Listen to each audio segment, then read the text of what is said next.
Of the 7 days a week, how many days are you working? If you asked me this question 3 years ago, 2 years ago, 10 years ago was very different. Hmm. That now I think is one of the things I struggle the most.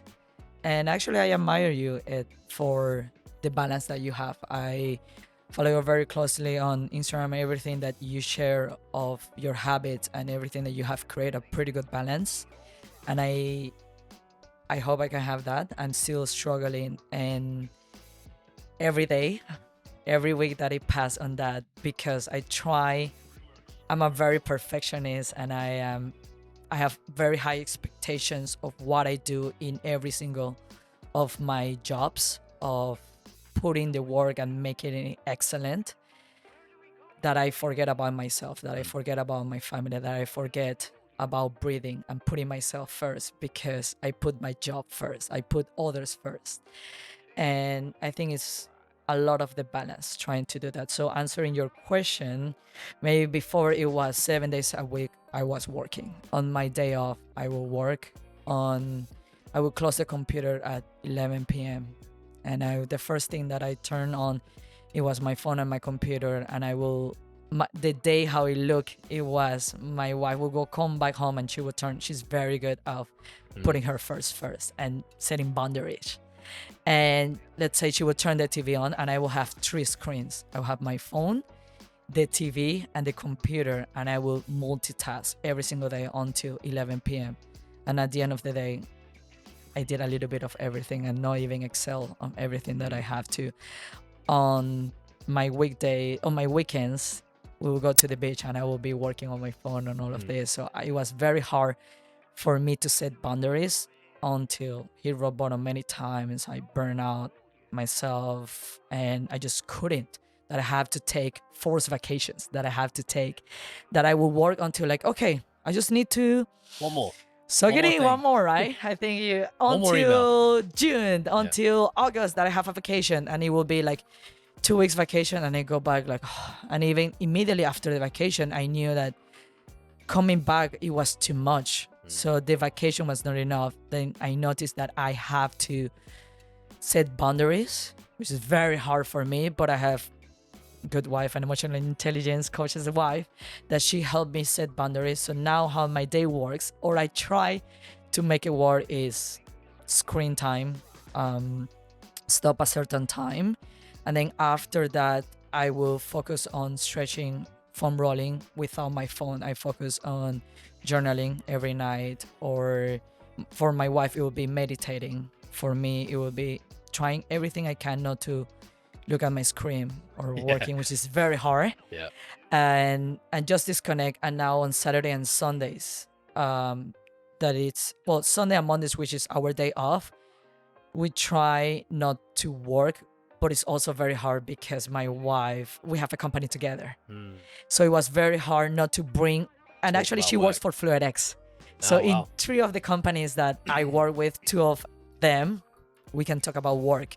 So we have to set boundaries of like, okay, Sunday and Monday, we don't talk about work, and we have to make it happen. We start doing mandatory date nights. Nice. Or date lunch or brunch, whatever it is, once a week, non-negotiable.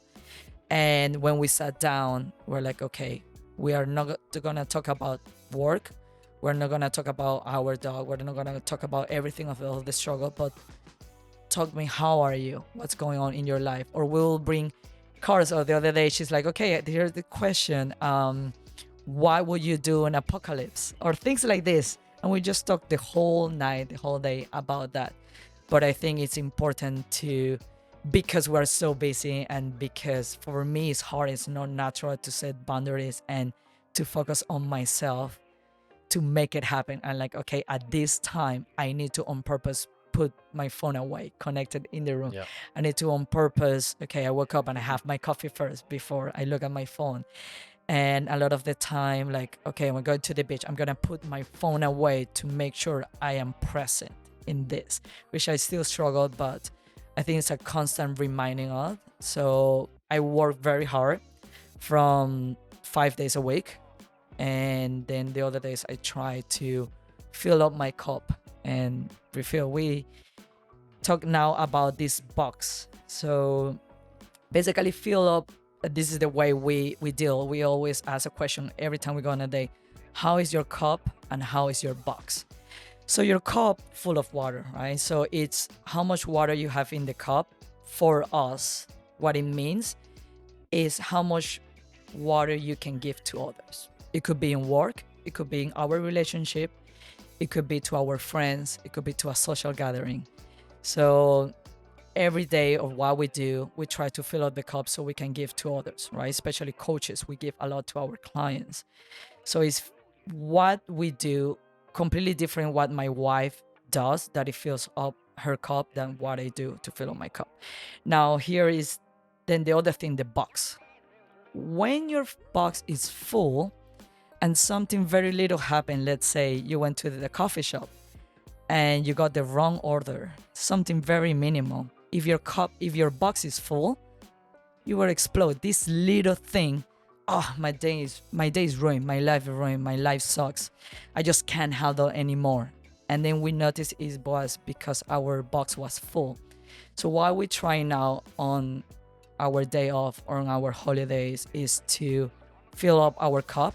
So then on Monday when we go back to work, we can give to others. But even every day, what we can do at the end of the day to fill up our cup, so then eventually we can pour to others.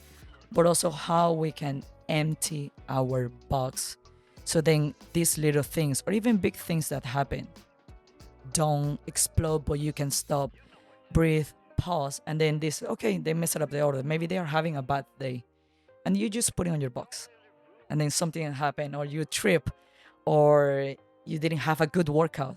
It's fine. It's in the box, but my box still have space. And then it's just dealing constant of filling up the cup and empty the box. So every weekend or the days off, I try to focus on filling up my cup and emptying my box. What are the things you do to empty your box? Emptying my box for me, running. For me, when I run is when I listen to Process Program podcasts, or when I focus on listening to my thoughts and everything that is going on. I assess my body and my mind. If I'm thinking a lot of work, even in my run, like, whoa, my box is quite full, so I need to make sure, okay, so what I do is halfway there, I'm gonna let it go. I'm gonna give myself a safe space that all the negative thoughts or anything that's going on, the stress, anxiety, I'm gonna let it be, because I used to suppress a lot. So then I'm doing that. And then on the way back, I'm gonna be grateful of the things, even small things.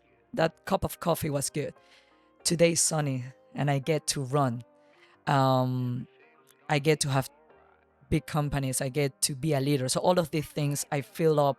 I empty my box on the way back on my run, and focusing of what is on my control and what I can do. And if there is nothing I can do, then it doesn't serve me. And what my body and my mind can do in that moment. So being present, looking at nature, getting those 20 minutes, going outside and feeling the sun and the tan, and just box breathing, all of these things, journaling, it is what it helps me empty little by little my box. Yeah. I love it. How about you? I love that. I love the cup and the box analogy. I've never had the box analogy. I think I've just all shoved it into one cup. So I guess I look at the cup as, yeah, the amount of credits that you have to spend every single day. And there are certain things that take away credits, and there's certain things that give you extra credits.